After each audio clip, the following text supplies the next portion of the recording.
Hey everyone, welcome to The Explainer. Today, we're unraveling a mystery that starts out as a heartbreaking tale of sheer survival, and then it rapidly accelerates into a high-stakes, supernatural thriller. I'm talking predatory loans, shattered realities, monstrous beasts, and a whole kingdom hanging in the balance. But you know, what makes this explainer truly fascinating is how it anchors all that sweeping fantasy right into visceral, real-world emotion. We're going to be tracking a young man who is forced to face literal and metaphorical monsters. At first glance, this mystery seems absolutely impossible, but as we piece together the evidence, you'll see a brilliantly woven web of deception and destiny. So, let's jump right in. How does a wounded white doe give birth to a human boy? I want you just to let that hang in the air for a second. It completely defies biology, right? It defies logic. Yet, it is the absolute grounding truth of the mystery we are unraveling today. And here's the thing, this isn't just some magical quirk. It's actually a vital clue to a massive conspiracy. But to understand the terrifying answer, we have to rewind a bit. We've got to look away from the magic for a minute and focus on something much darker, and honestly far more common: human cruelty and total financial ruin. Part 1, The Unforgiving Debt. Okay, let's dive into this. We start with a couple, Ray and Mary. Now, for 20 years, they've been living under this incredibly dark cloud. Mary is entirely unable to have a child, and in their society, that basically makes her a walking target. She gets shoved away from the communal well. Her water pot gets smashed. The neighbors constantly mock and isolate her, calling her a bad omen. It's brutal. Her husband, Ray, loves her fiercely. He's just a simple farmer working a tiny plot of land that barely yields enough to keep them alive. But watching his wife weep day after day, it just breaks him. Driven by this desperate need to heal her pain, Ray makes a fatal mistake. He seeks out a medical cure from a local healer, and to pay for it, he steps straight into the jaws of a financial trap. Enter Duke, the village loan shark. The medical treatments for Mary completely fail. But while Ray is grieving, Duke strikes. He hands Ray a piece of paper loaded with completely fabricated, compounding interest. Duke didn't just give Ray a loan, he weaponized the math. And when Ray inevitably can't pay this impossibly inflated number, Duke ruthlessly seizes Ray's only source of survival, his farm. Ray is left with absolutely nothing. No money, no land, no hope. Part 2, The Impossible Birth. Let's see how things escalate. Stripped of his land and denied work by literally everyone in the village, Ray is pushed to the absolute brink. It is now a raw fight for pure survival. He grabs an axe and trudges deep into the dark, unforgiving woods just to chop dead wood to sell in neighboring towns. And here is where the pacing shifts. The slow domestic tragedy suddenly morphs into a tense thriller. While chopping wood, Ray hears this pitiful cry. He wildly scrambles through the dense, snapping brush, thorns literally tearing at his clothes. He bursts into a clearing and finds a striking white doe. She is heavily pregnant, bleeding profusely from crashing through sharp thickets. Ray drops his axe. He frantically drops to his knees, tearing up herbs from the forest floor, mashing them in his bare hands, and pressing them hard into her wounds to stop the bleeding. But then, the unbelievable happens. The doe goes into labor right there on the dirt. Ray freezes. He's in pure shock, witnessing the impossible. Because the animal doesn't deliver a fawn. She gives birth to a perfectly healthy, crying, human infant.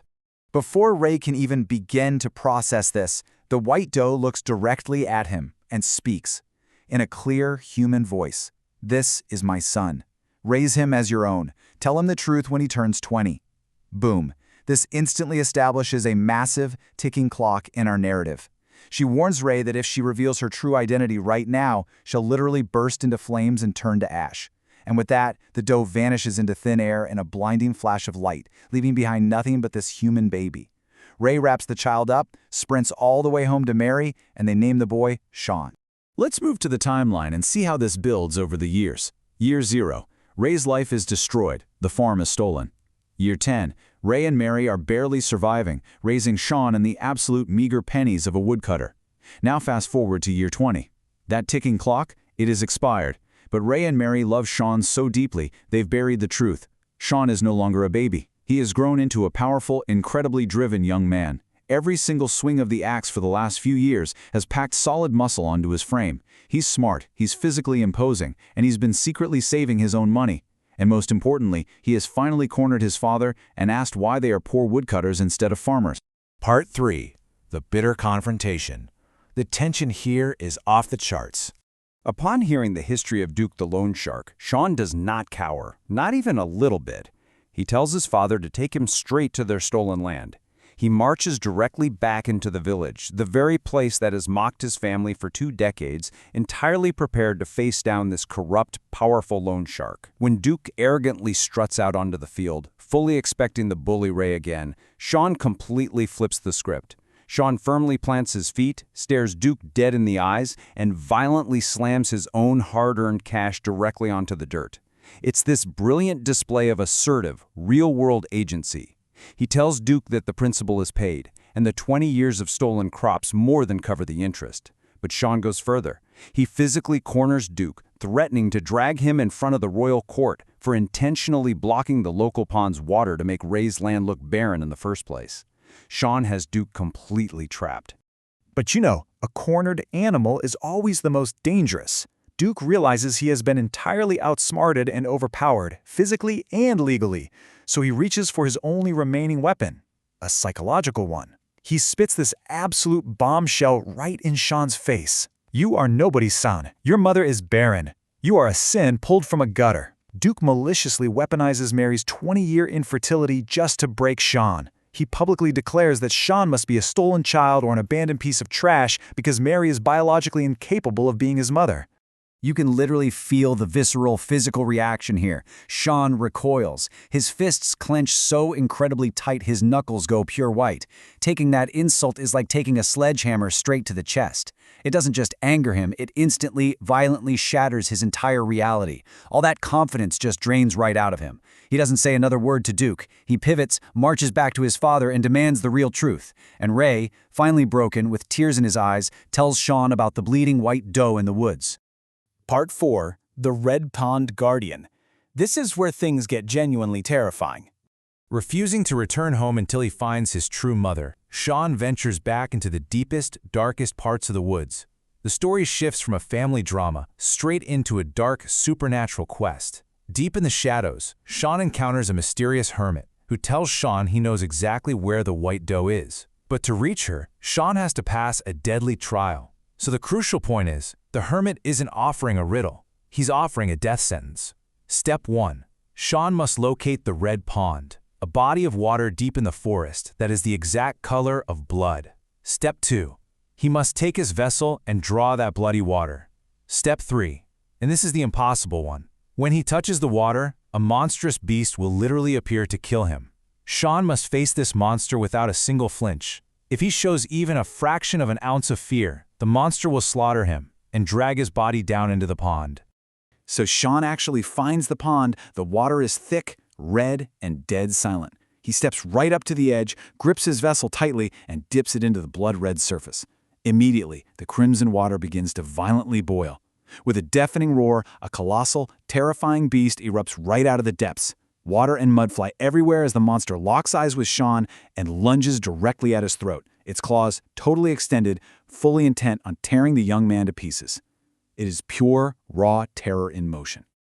But Sean doesn't move. He stands there like a statue, unblinking. The monster stops inches from his face, screaming, trying desperately to draw out a flinch. But Sean is just thinking of his mother, his father, and the truth he needs. And here is the incredible psychological victory. The monster is a manifestation of terror that literally feeds on the fear of men. By offering dead, unmoving silence, Sean starves the beast. Unable to feed on his terror, the monster's own dark energy consumes it, and right in front of Sean's eyes, the beast violently ignites and burns down to ash. Part 5. Breaking the Royal Curse. We are finally at the climax.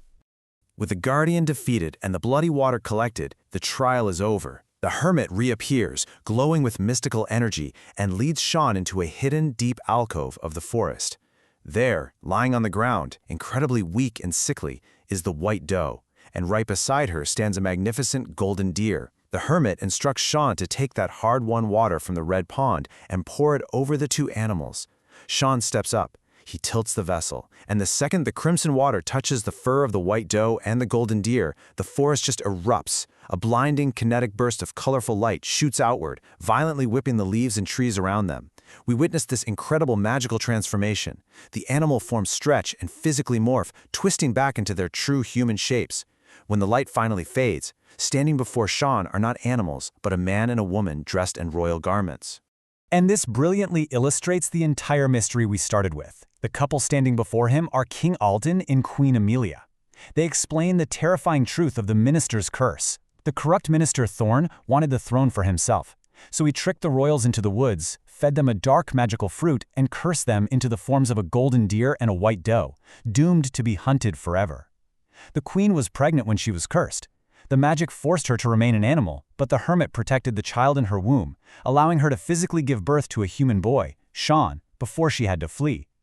So, you see, Sean isn't just some woodcutter's son. He is the true royal heir, born in hiding, raised in poverty, and now he has broken the dark magic. He is destined to march right back to the capital and reclaim the entire kingdom from Minister Thorn. Which brings us to our final, lingering thought for today.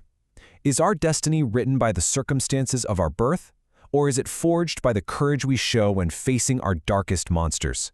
Sean was handed a life of poverty, branded as a nobody, and viciously insulted as a sin from the gutter. If he had just accepted the circumstances of his upbringing, or hey, if he had flinched for even a millisecond at the red pond, he would have died a woodcutter. But by aggressively planting his feet, demanding the truth, and staring down absolute terror with unblinking courage, he didn't just find his past, he forged his future as a king. Definitely keep that in mind the next time a monster, metaphorical or otherwise, lunges at you. Until next time, keep exploring.